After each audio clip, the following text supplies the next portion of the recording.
अंकुश अरोड़ा जी, श्री गंगानगर से। राधे राधे राधे महाराज जी। महाराज जी, जब हम पूर्ण निष्ठा व प्रतिबद्धता ईमानदारी के साथ किसी कार्य में या किसी व्यक्ति विशेष को चाहते हैं तो क्या वह चीज उपलब्धि संभव है क्या?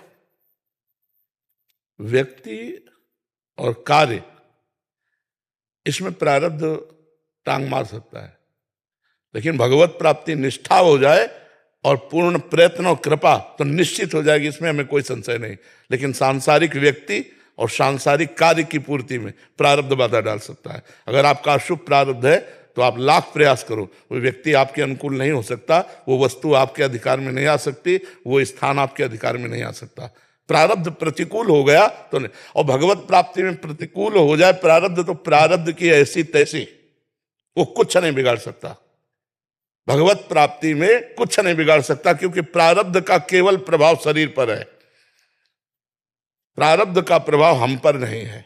और जब हम भगवत प्राप्ति के लिए चलते हैं, इतना ज्ञान तो होने ही लगता है कि मैं शरीर नहीं हूं, तो शरीर में प्रारब्ध का प्रभाव होगा और अंदर से आर्त भाव से चिंतन होगा, हमें भगवत प्राप्ति तो हो ही जाएगी। सांसारिक कार्यों में प्रारब्ध अगर कमजोर हो गया और पुरुषार्थ प्रबल हो गया तो प्राप्ति हो जाएगी। अगर प्रारब्ध जोर हो गया, पुरुषार्थ कमजोर हो गया तो फेल हो जाओगे। समझ पा रहे हो आप हमारी बात? पुरुषार्थ जानते हो किसे कहते हैं? जो वर्तमान में क्रिया कर रहे हो। और प्रारब्ध उसे कहते हैं जो पूर्व में पाप है।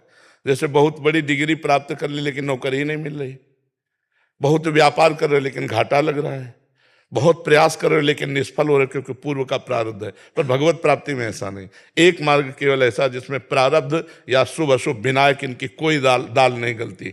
जो निरंतर भगवान नाम चिंतन करते हैं, भक्तों का संग करते हैं और सत्संग सुनते हैं, उनमें विवेक जागृत हो जाता है। वो काटते रहते हैं आए हुए दुख सुख के राग को, और भगवान के चिंतन के प्रभाव से इस माया के द्वंद्वों पर विजय प्राप्त करके भगवत प्राप्ति कर लेते हैं। यदि तुम्हें अपने कार्य की पूर्णता करनी ही है तो नाम जप करो। नाम जप से बढ़कर कोई नहीं प्रारब्ध को रोकने वाला, कोई नहीं समर्थ। नाम जप करोगे प्रारब्ध ऐसे रुका रहेगा जैसे तटस्थ भूमि समुद्र को रोक लेती है। नहीं तो प्रारब्ध बहुत बलवान होता है। अगर प्रारब्ध अपने पे आ जाए तो अच्छे अच्छे हर कार्यों में विघ्न डाल सकता है। पर नाम जप यदि चल रहा है तो जिते विनायक शुभ अशुभ विघ्न करे नहीं कोई, विघ्न करे नहीं कोई, डरे कलिकाल कष्ट भय, हरे सकल संताप हरस हरिनाम जपत जय, उसकी विजय हो जाएगी। यदि नाम जप चल रहा है तो विजय। अगर नाम जप नहीं तो फिर प्रारब्ध तो मिट्टिया मिट कर सकता है।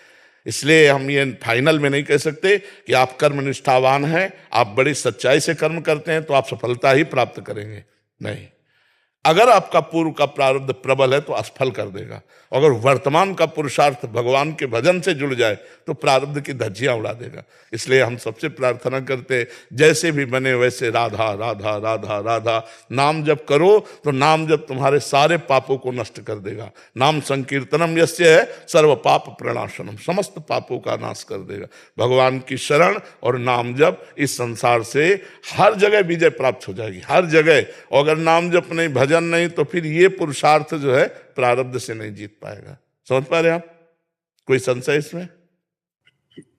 अभी अभी जैसे कोई उम्र है, जैसी उम्र है तो उस हिसाब से मन भी विचलित रहता है हर एक चीज में। आप हमें बताओ, अगर गोली चलाने का अभ्यास आपने जवानी में नहीं किया तो बुढ़ापा में निशाना लगा लोगे? नहीं होगा ना।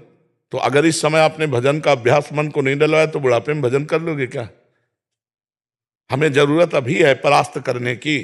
काम क्रोध लोभ मोह मद मत्सर ये हमारे सामने आ रहे हैं ताल ठोक कर। हम गुरु भजन प्रताप से उनको परास्त करेंगे, सहेंगे, जलन को सहेंगे और भगवान के चिंतन में बढ़कर हम आगे बढ़ेंगे। लौकिक पारलौकिक दोनों उन्नति प्राप्त करने के लिए आध्यात्मिक की अत्यंत आवश्यकता है। बिना अध्यात्म के कूड़ा जीवन है, कूड़ा कोई भी हो, चाहे जिस पद में हो, चाहे जितना वैभव जमा कर लो, मरोगे तो न पद तुम्हारे साथ जाएगा और न चवन्नी बैंक बैलेंस जाएगी। राम नाम, कृष्ण नाम, हरि नाम, राधा नाम, जो प्रिय लगे नाम जपोगे तभी तुम्हारा मंगल होगा। मन तो सबका भटकता है, क्या बूढ़े का नहीं भटकता? क्या आपको लगता है आप जवान हो तो आपका भटकता है? आप 90 साल के बूढ़े व्यक्ति से पूछ लो, क्या मन उसका समाधिस्थ है क्या? अगर अभ्यास भजन में नहीं किया तो भोगों में ही तो जाएगा, और भोगों में जिसका मन गया वो चंचल ही तो है। क्यों? तो ये मत सोचो कि जवान आदमी अध्यात्म में चलते हुए गृहस्थी में नहीं चल पाएगा। नहीं, चल जाएगा, बहुत बढ़िया गृहस्थ होगा। आप अपने कर्तव्य को पूजा समझो, राधा राधा नाम जप करो, किसी का अमंगल न करो, इससे बड़ी कोई पूजा नहीं। सब कुछ, चाहे व्यापार करो, चाहे नौकरी करो, जो चाहो करो, भगवान की पूजा मानकर अपने कर्तव्य को करो, नाम जप करो, किसी का अहित अमंगल न करो, बहुत बड़े भगत हो आप। चाहे तिलक लगाओ चाहे ना लगाओ, और स्वार्थ की भाषा भूली नहीं, और भेष चाहे संत का हो, तो बात तो नहीं बनेगी ना। भेष से थोड़ी साधुता पूर्ण होती है, और आपका भेष नहीं, उद्देश्य ठीक है तो आप संत हो।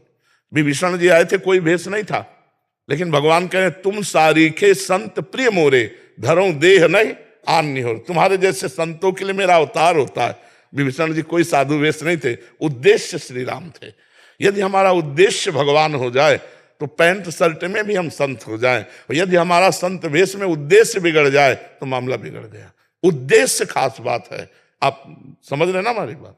तो ऐसा बहानेबाजी तो कीजिए मत कि हमारा जवान शरीर है और हमारा मन चंचल है, हम कैसे, ऐसा नहीं। इसी समय तो ब्रेक लगाने की आवश्यकता है।